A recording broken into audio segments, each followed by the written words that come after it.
სამოქალაქო სამსახურის ხელმძღვანელი პირების გადადგომის მოთხოვნით. პარალელურად აქტივისტებმა სასამართლოს გადაწყვეტილების შემდეგ კაროები გაშალეს მერიის მიმდებარე სკვერში. პარტიზანი მებაღეები ხვალინდელი მასშტაბური აქციისთვის ემზადებიან. გაგუა თემის დეტალებით.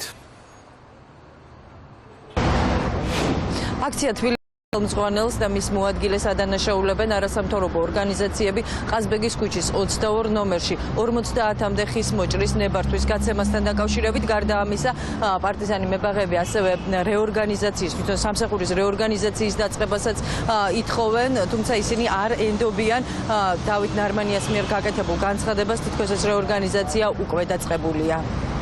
პირველი და ძირითადი მოთხოვნა რჩება იგივე, რომ დატოვონ სამსახური ნინო სულხანიშვილმა და ნუგზარ კახნიაურმა.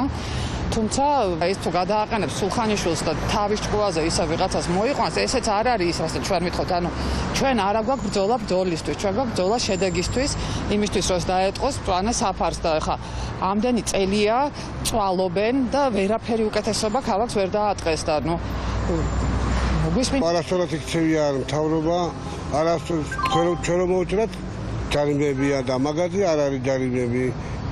იმიტომ რომ ზამთარი მოდის. ეს ესე რომ მოჭრა გამხმარი მაგაზე დამიჯერენ და ეგენი კიდე ახალ ნაძვს ჭრიან.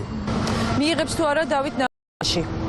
ორგანიზაცია უპირველეს ყოვლისა გულისხმობს მოქნილი სტრუქტურის ფორმირებას ერთის მხრივ და მეორეს მხრივ რასაკურველია გარკვეული საკადრო გადაადგილებებიც გამორიცხული არ იქნება, თუმცა მას შემდეგ რაც დედაქალაქის საკრებულო დაამტკიცებს რეორგანიზაციის თაობაზე პროექტს და მოქმედი კანონმდებლობის შესაბამისად საუბრობელიც ხდება.